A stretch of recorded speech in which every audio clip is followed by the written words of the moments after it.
letters that spell. They had a certain something. Nas was the boy wonder. He spoke the language of the ghetto. Disciple, my raps are trifle. I shoot slugs from my brain just like a rifle. You'd have to be brain dead not to know that that kid was a genius. They chased one goal relentlessly. I'll never forget this. He said, I want to be a rapper. I know I can. He said, I want it all. Through struggles, Nasir's best friend, Willie Graham, wound up getting shot. One of the dudes pulled out a gun and shot him 3 times in the back. I really expected Nasir to just go straight downhill from there. and setbacks. His mom was real ill. I just remembered her constantly encouraging him to work hard and, not to worry about her. He knew that he had to do that for her. Let's go! Some people are just driven. A young MC's defiant pursuit of superstardom. Hey, hey, hey, hey! He decided to distance himself away from everything that was going to keep him from his ultimate goal. He said, yo, it's either music or I'm going down. There's no other exit out. Never before seen images, stories, and revelations from the people who know what really happened. Nas was being attacked. The Jay-Z disc came from left field. I was like, damn, Nas is like damn near over. Brace yourself for the main event. Because they lived it with him. Nas came back and he spoke his mind. Check it out with your soul like ether. He stood up like a man and faced it. It was about, yo, I'm Nas, dog. You a fan, a phony, a fake. Don't forget who I am. This is Driven. Nas.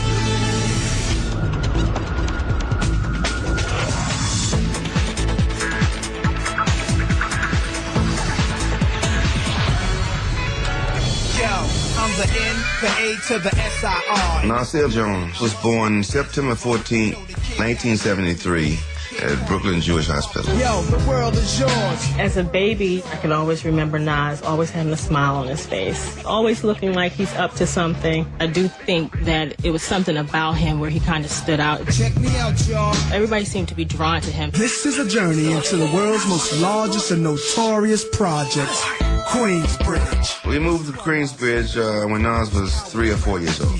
This is the place where stars are born. Queensbridge is located right across the river from Manhattan. Keep on rocking the bridge, we'll keep rocking. It's the largest project in the world and about 10,000 residents in total. You know the block was ill as a youngster. We grew up with bullets and, crack, just saw people shoot heroin in their arms. This is crazy. Queensbridge Projects was so dangerous that you were definitely hearing gunshots every night. While the shots going off and you're in your house, you're like, damn, somebody done got killed.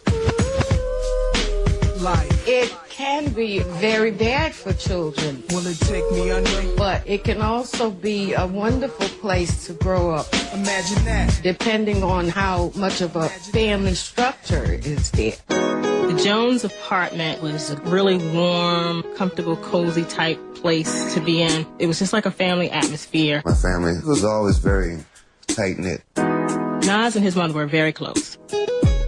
I thought his personality was a lot like hers.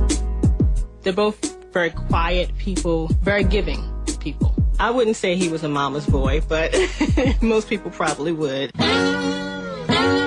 Nasir's musical influences were coming directly from his father. I was trying to make a living with music. I collected instruments from all over the world. I had trumpets, guitars, keyboards. African instruments, xylophones, like all kinds of stuff. Got the music playing. A lot of young musicians would be in my house constantly. People come off the road, stop by to see me, play instruments, talk music. From jazz, bebop to rapping. We used to pick all the instruments up and play with them, blow it, break them and get in trouble over it, Nas was very adept to playing musical instruments. Anything he touched, he could play. He started playing trumpet around 2. At the age of 3 or 4, he played outside on the stoops, and he drew crowds every day in the afternoons. It was an unusual thing to happen to me. The father, just listen to your son play horn like that with no lessons, and he's only 3 or 4 years old. But I stopped him from playing because his lip was getting very relaxed and droopy. And he was very upset, and he never wanted to play an instrument again. But he's always looking to do something creative. That was his whole thing. So he started writing and illustrating short stories like comic books and making up his own comic books. He'll draw a comic book Like, just like a DC comic book or a Marvel comic book with its own character, its own storyline, all kinds of people in it, all kinds of villains and everything. The Incredible Hulk was a favorite of his. And Spider-Man. He would always write stories about them, but he would always change the attitude and the persona of the character, I guess, to reflect what he saw outside. The next thing you know, he would start writing lyrics, playing around with hip-hop lyrics. He must have been about 7 or 8 years old. Nas always had pencil and paper. I just remember always finding rhymes laying around somewhere. Nas and some of the guys in the neighborhood were just beginning to rap, and they were rapping over my tapes of ancient African music. And Nas was flowing like he had been doing it since birth. It was a beautiful thing to hear. Back in 83, I was an MC sparking, but I was too scared to grab the mics in the park. But he didn't want to rhyme in front of crowds of people in the projects. He was always more comfortable in his, familiar surroundings. His mother was very much in love with Olu, and I think he was in love with her, but, musicians are never good husbands. She needed a man around to help raise those kids at all times. I couldn't do it because I had to travel around the world and make money as a musician.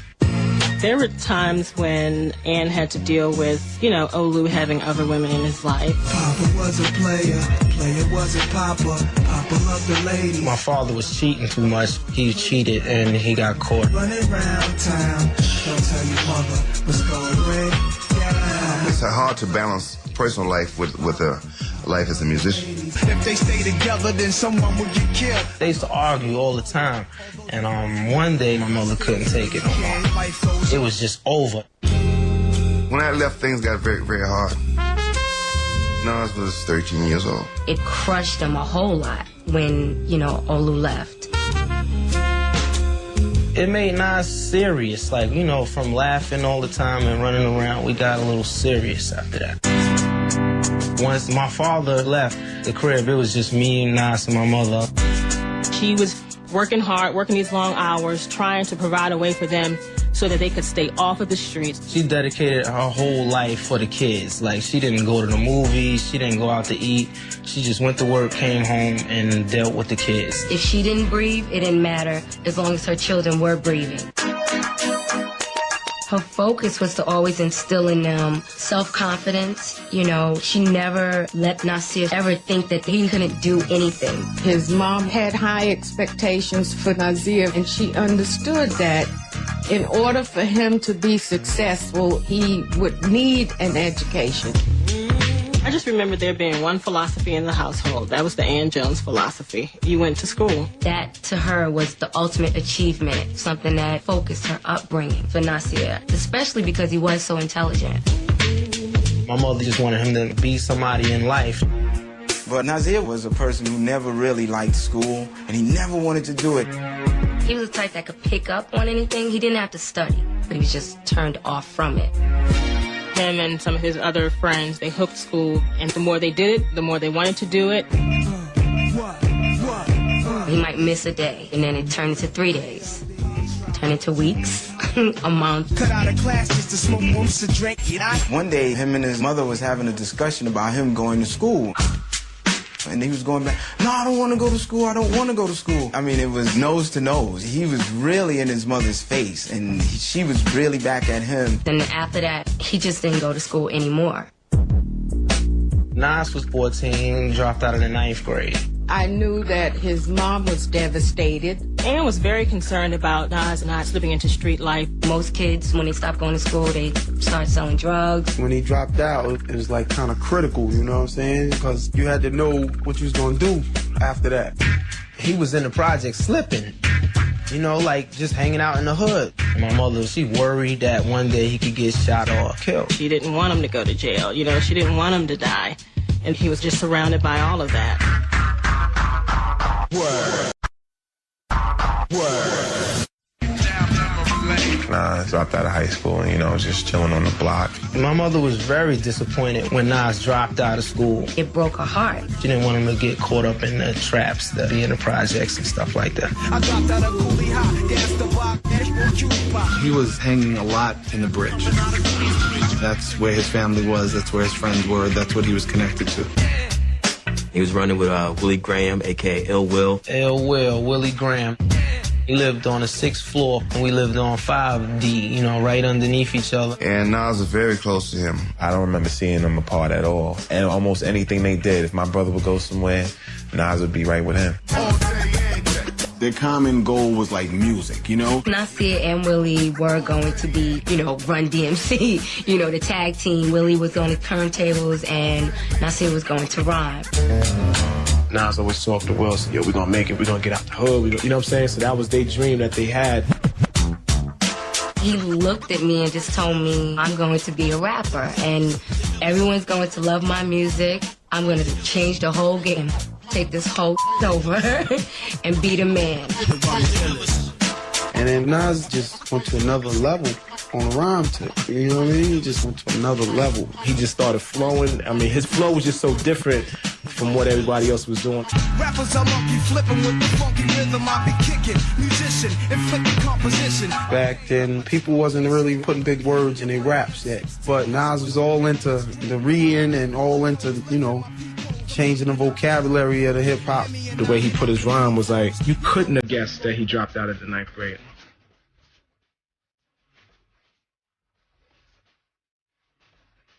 He did a lot of self-teaching. He read all day, all the time. I mean, doctor books, language books, law books. He used to read the dictionary.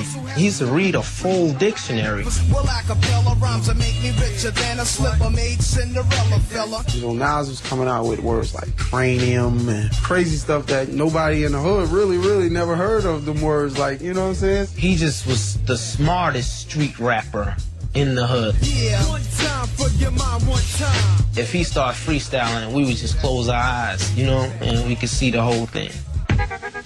His mother's response to him saying he wanted to be a rapper was, oh, I can't believe this. You know, she threw her hands in the air because it was like, of all the things, why a rapper? But she knew, you know, this is my son. This is what he wants to do. I know he's talented. I'm going to support him. Once she knew that he wanted to be in the music business, she just said, all right, I'm going to just help you then. She was the one who gave him the money to put together his demos and that kind of thing. I watched her give him $60. And I used to say, why do you give him? I thought you didn't have no money. And she used to be like, he's going to the studio. Nas wanted to get into the studio and do a little demo or whatever, and his brain was like, yo, my man, Lost Professor, probably hook you with a beat. At the time, Large Professor was one of the hottest producers around in the game. He was working out of a studio called Power Play Studios, and Nas was just a kid from Queensbridge who would walk up the block to the studio trying to get put on. So Large came in there, and Nas is rapping, you know? Yo, they call me Nas, I'm not your legal type of fella. I'm drinking and I ain't smoking street dweller. And Large was like, yo, this kid from Queensbridge, he's pretty dope. Nas is a rebel of the street corner. Nas was only 17 when he hooked up with Large Professor.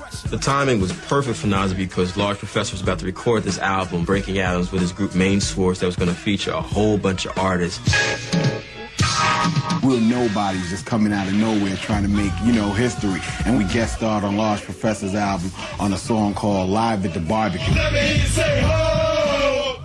He gave Nas his shot, man, and it just was on from there. I work fantastic, realistic. My raps are drastic, not simplistic. Nas spit one verse on Live at the Barbecue. Sometimes that's all it takes is one verse. Streets disciple, my raps are trifle. I shoot slugs from my brain just like a rifle. Streets disciple, my raps are trifle. I shoot slugs from my brain just like a rifle. Stampede the stage, I leave the microphone split. Play Mr. Tuffy while I'm on some pretty tones.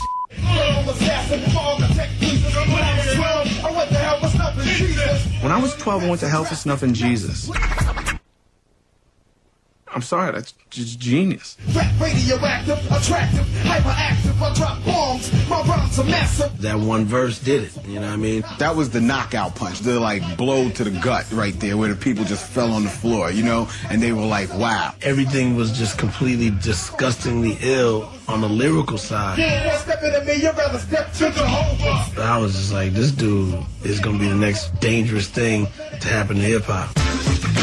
After Live at the Barbecue, everybody was just like, yo, who's that? Who's that? Nas was the biggest talk of New York City. He was the guy that everybody wanted on their record. Like the second you heard him, but you couldn't find him. He wasn't out. Like, he wasn't networking. He wasn't politicking. Live at the barbecue creates this buzz for Nas, but it's not like you get paid mad paper. You know what I mean? After barbecue, yeah, you know, he got a lot of props with empty pockets. So, you know, we the crew, we want to look good. So, you know, everybody, we petty hustling out there. We had to eat, so, you know, doing a little drug peddling here, there. In any ghetto in America, there's usually two things that most young black men aspire to be. It's to be a rapper or to be a hustler of some form. If you sell crack, you get girls, you're going to have a bunch of money in your pocket, you get respect. You almost could not run from it. It was like, oh, I could make $500 in 20 minutes. You know, we're in the projects, everybody needs fast money, so, you know, Nas sold some crack. Selling crack on 40th Avenue and Vernon Boulevard. That was the hardest job I ever had. You knew the chances that if you got knocked up, got killed, got shot, that was part of the game. It was a summer night in May. It was kind of hot. Jungle Nas' brother, he was hanging with my brother, and they were hanging on the benches. And my brother was on his bike. Ill Will was collecting money for a cookout we was going to have the next day. But he got into an altercation with somebody. And now, you know, we thinking nothing's going to happen or whatever. But the guy got a gun. He got a gun on him, man. You know what I'm saying? So I was like, Will, what's up, man? What you going to do? So Will was like, what? I ain't running from nobody. That was his last words. I'm not running from nobody. Then one of the dudes pulled out a gun and shot him 3 times in the back. Then Will looked at me with the wide eyes and just fell. I was like shocked. I just stood still. And the dude that did the shooting turned to me and started squeezing too. My son Jungle was with him, so Jungle was shot in the leg. Nas was upstairs in the building, and as soon as he heard the shots, he knew that was right where we hung out at. My brother came home and said, you know, Jabari's been shot. They got Willie. May 23rd, 1992, Ill Will got killed, yeah. The neighborhood was shocked. When they said Will got shot, I was like, nah, not him. He was like one of our best friends since the beginning of time. It took a lot out of a lot of people, and I think it took more so a lot out of Nasir because they were like brothers. When Willie passed, I was afraid of Nasir straying from his path. In his home, here is his close friend and his brother, you know, being shot. I really expected him to just go straight downhill from there. Ill Will, rest in peace, yo, I'm out. To my man Ill Will, God bless your life. Nasir's best friend, Willie Graham, wound up getting shot, you know, a best friend of his. His loss had a profound impact on Nas. Willie's death easily could have been an excuse for Nasir to just go up the deep end, but I think his death more or less inspired him. Will was just like out for Nas. He decided to distance himself away from anything and everything that was going to keep him from his ultimate goal. It was either music or I'm going down. It's like after the music, there's no other exit out. That's when Nas got, you know, real serious with the music. He was trying to get his record deal, and I know he was trying to make a name for himself. Every day, we would take the train into Manhattan. We would shop his tapes at Def Jam everywhere. Yeah. But no one was really gravitating to the Nas stuff. They were like, get out of here. And, you know, as little kids, we were crushed, devastated, you know? But then MC Serch came through. MC Serch was a part of a group called Third Base. Nas was like, yo, can you help me get my thing, you know, together? And I asked him, well, what do you want? He said, you know, I want it all. Serch saw Nas. Serch was like, hey, let's give it a shot. You could tell Nas had that thing. This is Nas, kid, you know how it runs. That's when I went to Faith Newman. MC Serch called me and he said, I have this demo tape. For you, I got a lot to shoot songs here. My rhymes are hotter than a prostitute. And he brought it over to my office and I just flipped. Showed up. And Faith would not let me leave unless we made a deal. At the time I signed him, he was 17, just going on 18. Oh, boy. When he got his first record deal, his advance was $17,000. We thought he just hit the lotto. We thought he was rich, word. first song that he put out commercially was the song called Halftime from a soundtrack to a movie called Zebrahead. I'm an intellectual, a rap, I'm a professional, and that's no question, yo. We thought that it would be a good launch to put a Nas track on there. Nas had the whole package, the way he looked, the way his vocal tone was, his rhyme style was unique. This goes out to Manhattan, the Allen of Staten, Brooklyn and Queens is living fat. It's just Nas in his rawest form. To the Queensbridge, you know, it's halftime. That record had a huge buzz on the streets. Just off of the strength of the song Halftime, every major producer at that time in the hip-hop world came to him and wanted to work with him. Yes! Nas was working on Illmatic at the same time that, you know, Zebrahead was out. They had Premier, they had Q-Tip, they had Pete Rock, they had Large Professor. I mean, they had the top-of-the-line producers on the album. To get all of us on one project for one MC, he had to really be special. Nas spent about 1.5 to 2 years working on the album. He took so long because he really was trying to put the perfect album together. There were weeks that would go by when nothing would happen. He wanted to find the right music, and he wanted to find it at his pace. He's always afraid that the fans might not like it or he's gonna fail. There was a tremendous amount of pressure. It was like, speed it up, get it out, quick, you know.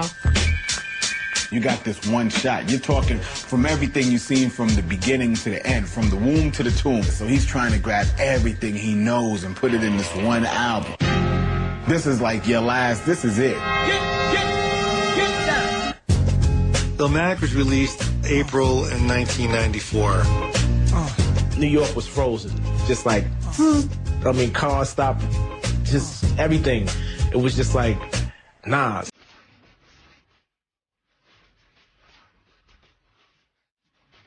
He made 10 songs. He hit 10 home runs. I never sleep, 'cause sleep is the cousin of death. He sounded more like a prophet. He was speaking on terms of reality and what he lived through day after day, that all of us in the inner city and the ghetto across the country can relate to. The East Coast and all of the other rappers and all the other musicians just stormed to it. And the critical response was incredible. The buzz is phenomenal. He gets 5 mics in the Source. Now, at this time, no one got 5 mics in the Source. It meant everything in terms of credibility. They were the single most important magazine on the street at the time. The world is this. The world is yours. The way people talked about him, other rappers, producers, you know, people was like he was this kind of messiah almost. I mean, he kind of attained like this mythological status. Staten Island, and now here the world is yours. South Bronx, the world is yours. I mean, yo, he was king of New York. King of New York. There was mad pressure on Nas. You're the next great rapper. You're it. You know, and people were expecting like these phenomenal record sales. But the sales wasn't there, you know. It was slow going. 93, 94, those were the years of Snoop and Dre. They were selling 3, 4, 5 million records. Nas was only selling 500,000. The sales didn't match the hysteria around him and around that album. To go gold for Illmatic, that was horrible. You know, Illmatic was supposed to go platinum the day it was released. I mean, if you're a hip-hop purist and you appreciate the lyrics, you couldn't ask for a better album. If you want big pop single, we didn't have that. Nas always wanted to make sure that he keep his street credibility, but I think the machine was not looking upon the street credibility. They was looking upon the next level and higher. Nas met Carmen right around the time Illmatic dropped. They just became an item, and they were just a really cute couple. Carmen was cool. She always used to hang around. She was the girl who was like the guy in the crew, hanging out with us. They was in love. Everything looked good back then. I remember hearing Carmen was pregnant and Nas was going to have a baby. Nas was 21 years old when he had his first child. Her name is Destiny. Destiny was adorable as a baby. He knew it was a responsibility and he was excited about being a dad. For him, Destiny was like his next step as being a man. He wanted to provide for Destiny a life and a lifestyle that his family was unable to provide him. Destiny was everything to him, but he got to get back to business, you know what I'm saying? he really had to come back with more of a power now. He's watching other rappers like Biggie Smalls, and they're blowing up to the moon. Here's Nas seeing all this commercial success. Snoop and Dre on the West Coast, Puffy and Biggie on the East Coast. People saying I'm a great MC, but I'm not selling any records, which means I'm not really making the kind of money I should be making.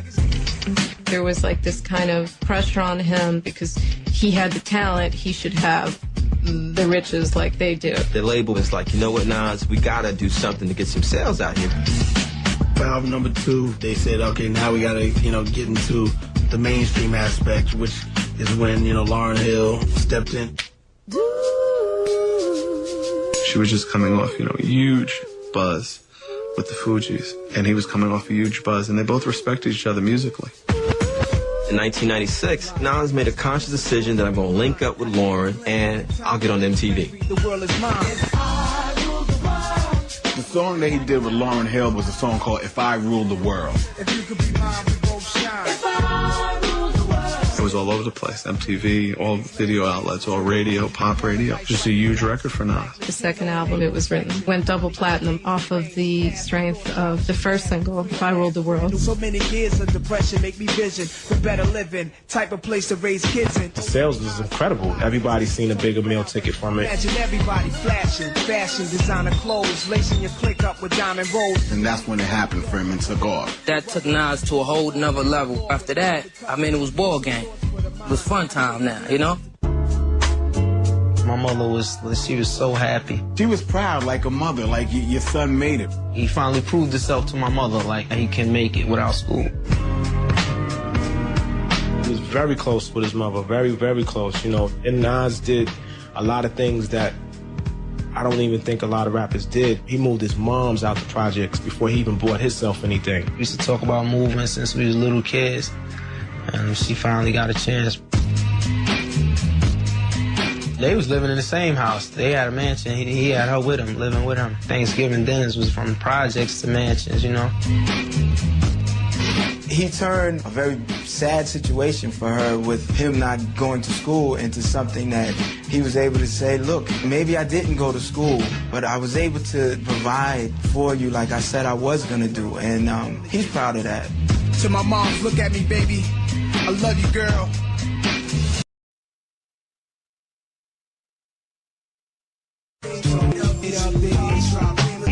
When It Was Written came out, Nas was definitely at the top of his game. It Was Written was like his biggest commercial record to date. He was like, we're making money now, we're finally out together. For real, G, I'ma fulfill my dream. It Was Written came out in July of 1996, and like 2 months later, it was probably the darkest period in hip-hop history. Around 11:15 in the evening, some 12 shots were fired, 4 of them striking Tupac Shakur. At 1:15 a.m., Christopher Wallace, also known as Notorious B.I.G., was pronounced dead of gunshot wounds. By the time Biggie and Pac got killed, Nas was still only in his mid-20s. You're still trying to figure your stuff out, man. And you see your colleagues blown away. It makes you think.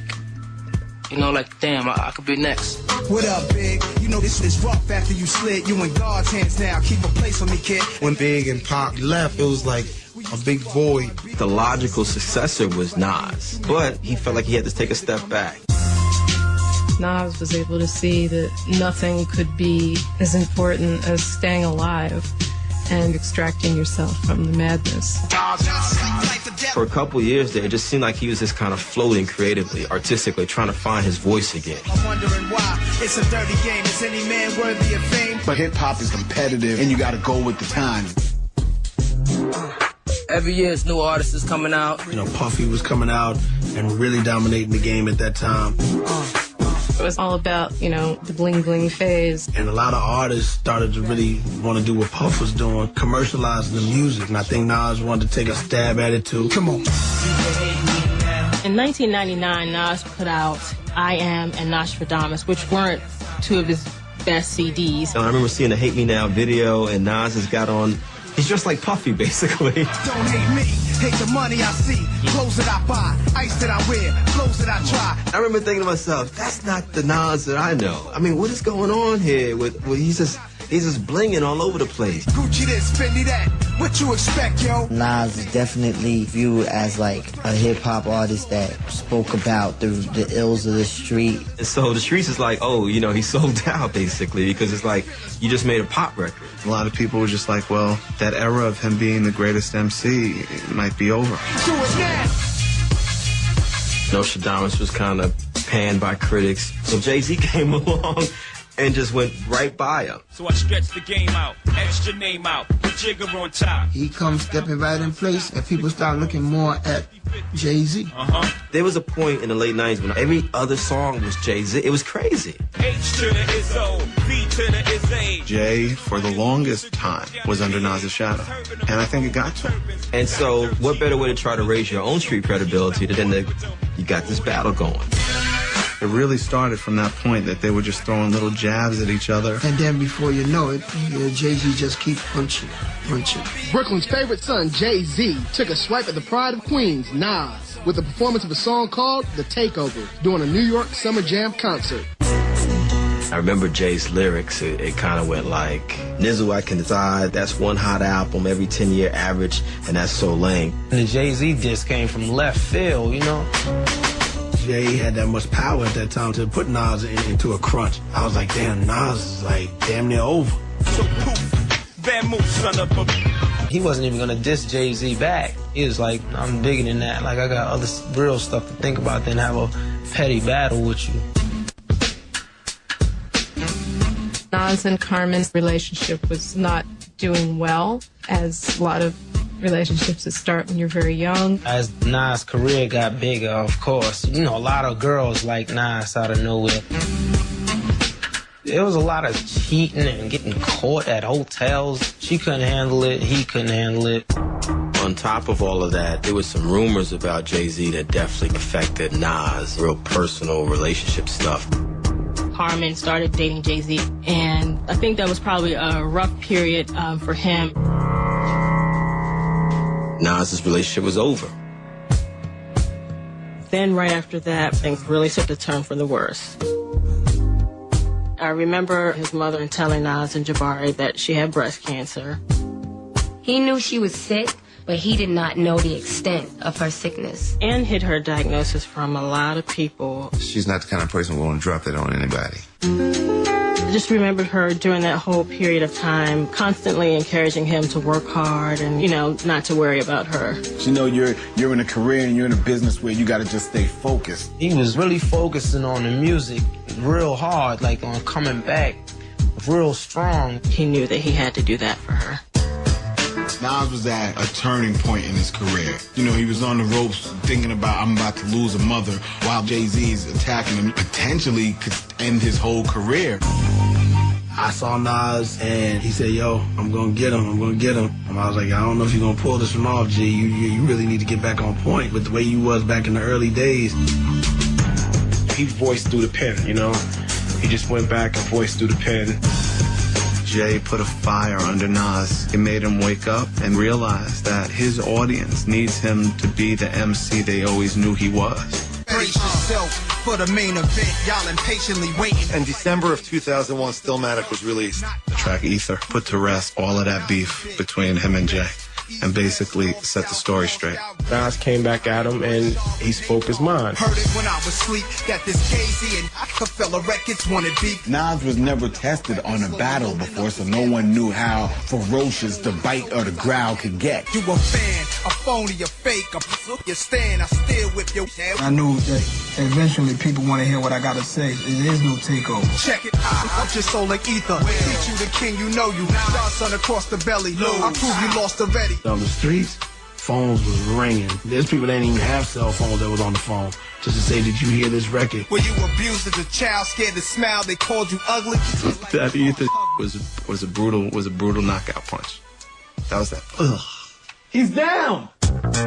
Nas won, and that was what brought him back to the game. He won. He beat Jay-Z. That's the truth. I think Nas probably silenced every critic he ever had. It resurrected Nas' career in a major way.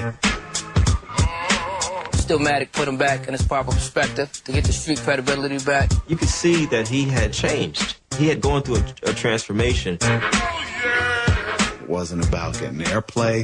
It was about, yo, I'm Nas, dog. Like, for real. Like, I'm Nas. Like, don't forget who I am. With all the success of Stillmatic, people were saying Nas is back, you know, he's regained his crown, all of that. They couldn't hide the problems at home, you know, specifically his mom's being sick. We was on the road, then somebody called us and told us my mother, an ambulance had to get her, and she was real sick. Nas had to leave the tour to come home because his mom was in the hospital. We went straight to New York Hospital, and the doctor was like, yo, she don't got but a week or 2 weeks. That was like, you know, a cannon to the head, you know what I'm saying? That was like unbelievable. I think the biggest thing was he had to sit back and just wait for nature to take its course with his mother. Nas was at his mother's bedside that whole last week, probably almost every night. He had just packed a bag and camped out. He would spend the night and just sit there and, you know, read or do whatever he had to do. It's hard because it's hard to...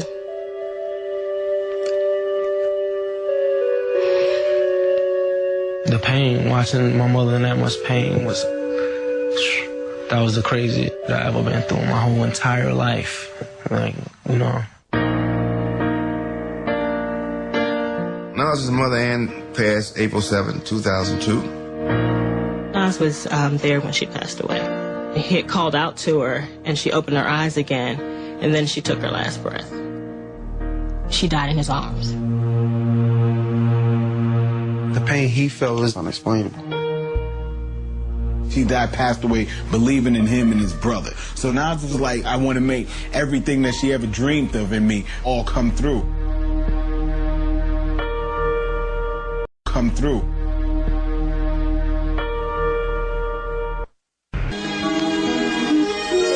Nas was very much, you know, devastated when his mom's passed. He kind of lost himself in his work after that, after the funeral and everything, and then he went out on tour.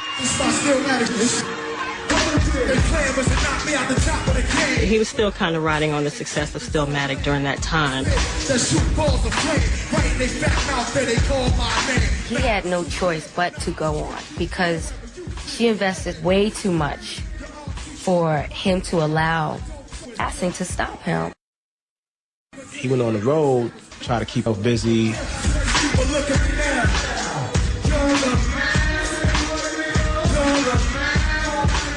He was hurting. He was hurting through it every day, you know. He was definitely in that zone of what he wanted to speak about and tell the world about, you know, his mom's and how he felt.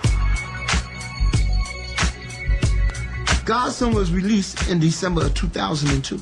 Nas dedicated Godson to his mother. I had to finish up another album because if I wouldn't have, she'd be mad at me and saying, you know, that's not how I raised you. Everything in that album was almost like, Mom, I did it, you know?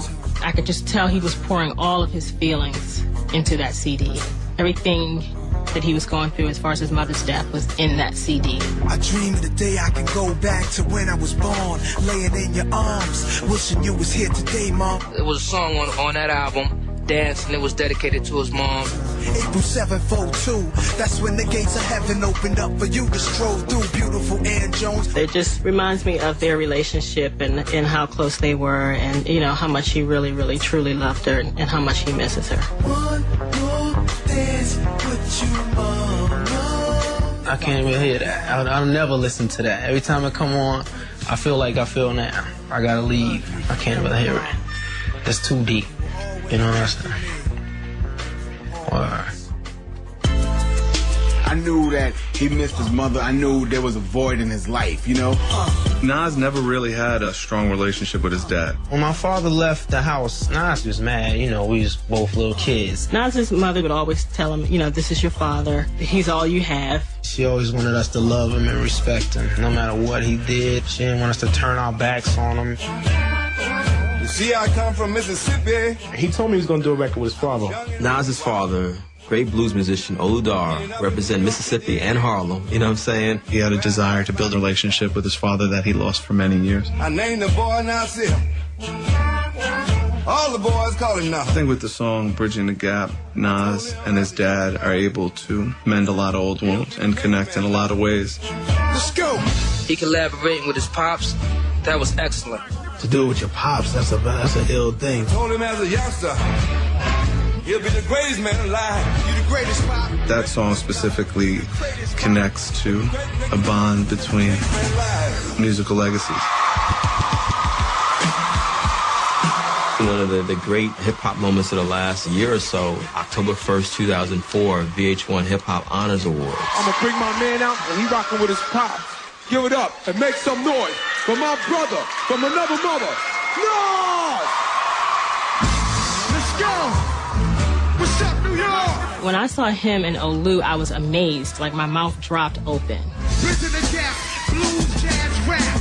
The history of music on this track. Born in the game, discovered my father's music like Prince, searching through boxes of Purple Rain. The way they was looking at each other was like, you know, it was special. You know, it was like, you can't get that. You ain't gonna get that nowhere, because it's like father and son. They just was, you know, look, go ahead, son, yeah, you do your thing. What you tell me, Dad? Greatest man alive. He said it, y'all. You definitely see the ease in Nasir's face. You can see that he was happy to be with his father like that.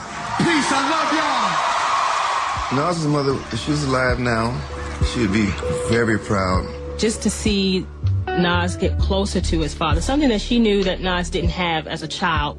She's not here, God bless her, but I know she was upstairs watching. Nothing gonna stop me now. When you look at where Nas started 10 years ago with Illmatic, you realize, man, this dude's been through a lot. You know, he's lost a lot of people in his life. Will, his homeboy, his moms. He's been able to overcome all of that and put a lot of that in his music. He's a listener. He's an observer, so these things, he knows how to piece his life together. He was destined to be who he is, man, because his soul was strong. This is my hood, I'm a rap to the death of it. Being kind of in the situation you are in Queensbridge Projects in Queens, to being one of the most respected artists in the world, Nas ranks in the most esteemed echelon, the icon class. If you really think you're ready to fly with my power, this is what Nas is about, brothers. The time is now. Nas has been doing this strictly as an MC. That's rare. He ain't acting. He's not a radio personality. He doesn't have a clothing line. You know, he's got one mic. That's his legacy. He's got one mic and he's been using it.